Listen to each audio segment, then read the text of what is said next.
Kyle here from All Media Reviews, Vinyl A to Z. I'm seeing Andy Summers of the Police, so I'll probably try to make a review tomorrow of that. We'll see, or sometime in the next week after that. So, continuing on with the L's, or continue on the vinyl collection A to Z. So I've got two copies of what is, you'd think would be under the M's, but I put it under L because the first name on list is a guy named Jack Lancaster. This is the Marscape album, 1976, I think. Yes.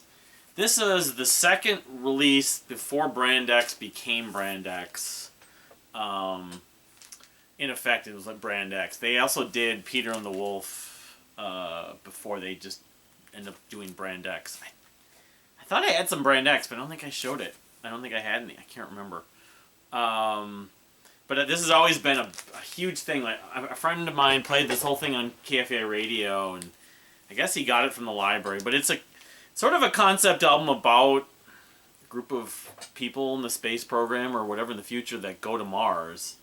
But it's Jack Lancaster and Robin Lumley, the late Robin Lumley, and it has Phil Collins, of course. This was after 76. It would have been after. I don't know if it would have been, from a release standpoint, would have been after. Because I think, was it Trick of the Tail and Winter Weather came out the same year, and I think that was 76. But I have to double check that, just to know on the top of my head the year release. It was either 75 or 76, but anyway, it has, Percy Jones, the late John Goodsall also, but it's just great. It's so mesmerizing. It's jazz, sort of jazz rock, jazz fusion, but there's just so many moments. This is one of my favorite albums of all time, and I didn't know if I would necessarily need to have two copies, but I do, of course. So anyway, so moving on, I have one record. I think this is part of that whole stack that my friends and I bought it, that we'll still continue to run into. Yeah, from Down the Valley in 2003. Is it February 2003? Yeah, it must have been sometime in 2003, later in 2003. This is Hubert Law's The Rite of Spring, which this has Ron Carter, Jack DeJohnette, among other, Bob James I also know. But, so it's sort of a jazz interpretation of The Rite of Spring, I would imagine, but I've never listened to it, of course, but it was, I get around to it. I just wanted an assignment, some homework for me. So, alright, so here's the big portion of this, at least one of the big portions of this video. I'm just going to have to go one by one here. Here's my Led Zeppelin collection. So, of course, I have the debut album. Came out in 68, I believe it was. Your Time Is Gonna Come, Good Times, Bad Times, Babe, I'm Gonna Leave You, How Many More Times. A lot of my favorites are on it. And then, of course, Led Zeppelin 2, which maybe that was 69. They both came out in 69. I know they released two albums the same year, maybe twice. But anyway, Led Zeppelin 2, which came out, I don't know if this is an Atlantic pressing, has Bring It On Home, Ramble On, and What Is and What Should Never Be. A lot of other favorites on here. Moby Dick. I've gotten kind of sick of Whole Lot of Love, but anyway. So here's my copy of Led Zeppelin 3, later pressing, but retains the pinwheel. It's got the pinwheel, but yeah, I'd have to pull it out and show that at some point. But yeah, another Atlantic pressing, so it's not a first pressing, but guessing I got that cheapo a number of years back. And Led Zeppelin 4, or Ruins, or So-So, as many of the different names, Favorite being Battle of Evermore and Four Sticks, because I'm burnt out. I still love Stairway to Heaven, so that was, I think, 71, if I'm doing my memory of the dates. Then Houses of the Holy, I don't get in trouble here, but this is my House of the Holy copy. This was, I think, 72, or maybe 73. I think it was 73, actually. Anyway, every time House of the Holy shows up in any video. So then I've got the big epic live album, Song Remains the Same, which came out, I guess it was after Houses of the Holy. It was like 73, or in the film, of course, which has the 32-minute Days of Confused, and No Quarter, and Celebration Day, and The Song Remains the Same, and the Rain Song, Days of Confused is the biggest. I of course got Stairway to Heaven. I think this is the concept that Robert Plant mentions. I wear flowers in my hair in San Francisco or something like that. Anyway, I think this was recorded in New York though. I'm pretty sure. But anyway, it was a film too. I mean, I wasn't alive at the point it came out. I don't think it was in the mid '70s. I was born in '76. I don't know. I don't remember the exact year. It was either 74 or it was 75 or 76. So maybe around the time I was born. I think it was 75. So here's my copy of my favorite, it's splitting hairs, but Zeppelin, the double album, Physical Graffiti. In the Light, 10 Years Gone, the really riffy song, In My Time of Dying, The Rover, Down by the Seaside. I love this record so much. Cashmere, even though I like Kevin Gilbert's version better, but yeah, it's got the iconic, like building with the holes and stuff. So I feel like my head's getting cut off again, but let's see if this makes a difference. One of these days I'll figure out the exact need for that. So here's my copy of Presents, Achilles' Last Stand. I think this is a promo, might be. Yep. Well, maybe not. I don't know, it's just like a sticker when they, I don't know what pressing this is, but yeah, Nobody's Fault But Mine's the other kind of key track on this album, but Candy Store Rock, it's got a few others they're good.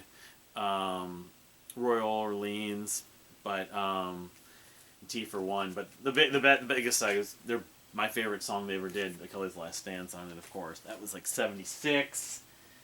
And then In Through the Outdoor, I don't have the one with the paper bag. Someday maybe I should try to find one of those. I kind of just have to stop looking for it. But Carousel Alhambra, In the Evening, Southbound Suarez. It's got a lot of my favorites on it, even though John Paul Jones was kind of running the band at this point. It was like 70. Was it 70 or 79? I want to say it was 79 because I think I often put it in the yeah, it is 79 because my favorite albums from that year. That's going to be showing up pretty high. Don't be surprised. So then I do have a copy of Coda, which has Bonzo's Montreux, Wearing and Tearing, a different version of I Can't Quit You, Baby. It's not really an album I listen to that much, but from a completist standpoint, I love Zeppelin. I had to have it, so I have it on cassette. Alright, so then I've got, what is this? This is In Through the Outtakes. So this is In Through the Outdoor stuff. Oh no, this is actually a lot of stuff from Physical Graffiti too, and some other, outtakes from Stairway to Heaven, Baby, so it's like studio recordings, that kind of thing. Studio tapes. When the Levee Breaks, Poor Tom, Walter's Walk. You can see the track list there. There's a million of these things, of course. I'm not going to be collecting every single Zeppelin thing. So I've got, this is a picture disc interview with Robert Plant. It really probably belongs in P, but the point that I started getting, I've never listened to it. I just found it as a picture disc. Given it's a picture disc, I don't even know if it's really worth trying to listen to. But it's a Zeppelin collectible. So all right. So moving on past Led Zeppelin, we have and I hope everything's in the right order.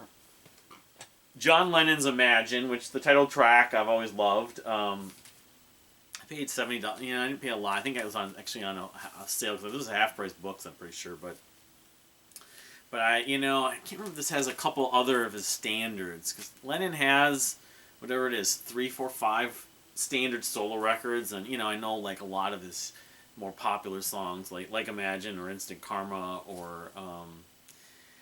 But yeah, I just basically know this for the title track. So anyway, moving on. Unfortunately, my collection of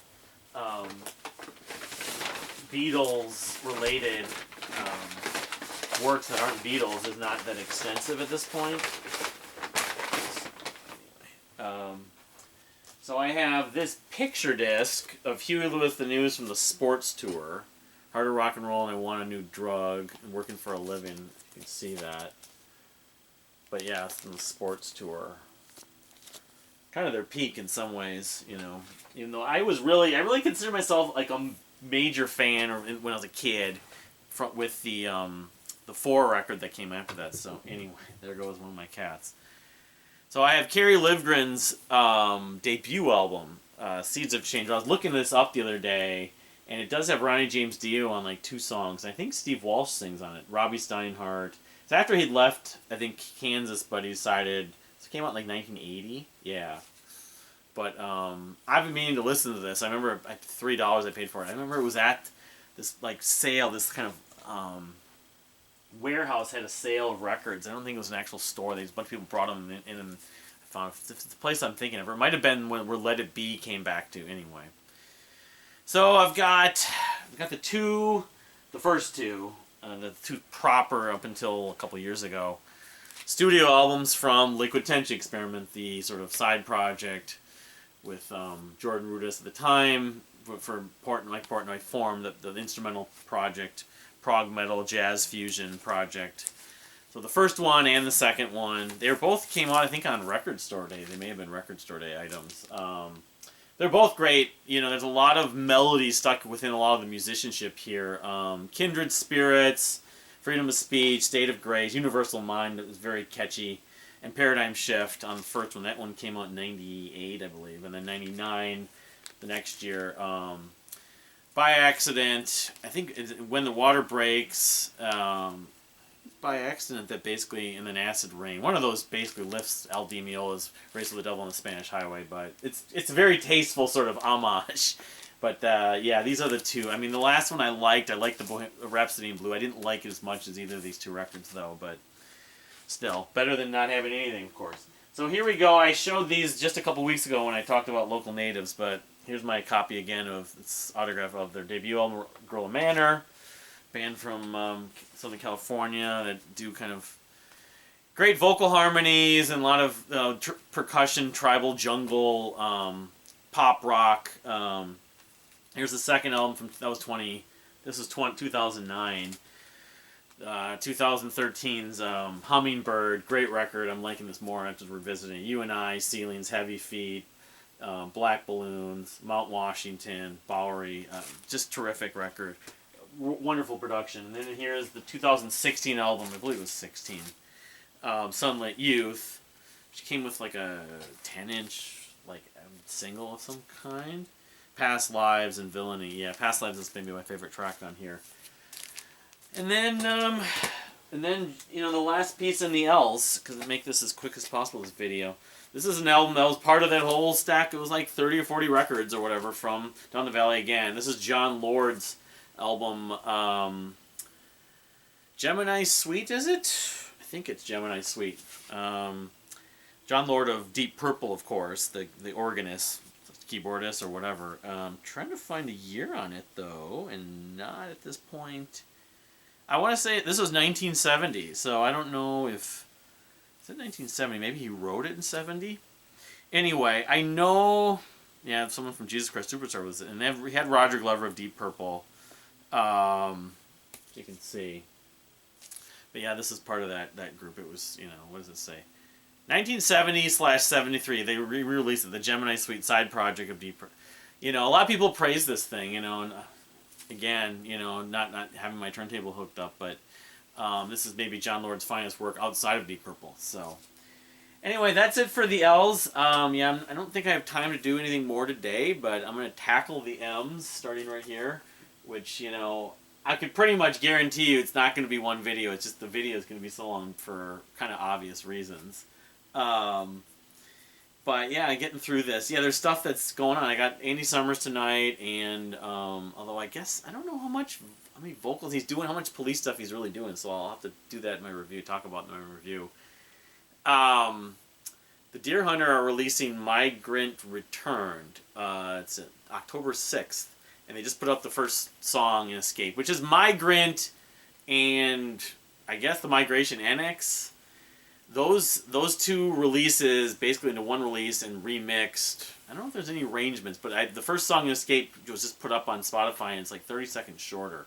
It doesn't sound dramatically different, though, but as a fan of the Deer Hunter, I bought the vinyl, and you can pre-order it right now, and I'm still interested in it. I think maybe part of it is because their Act 1 live is coming on vinyl, too, because they're not able to release Sunya, or whatever the next part of the Antimai, or the next part of is going to be called Indigo, the Indigo Child story, because of vinyl and other reasons.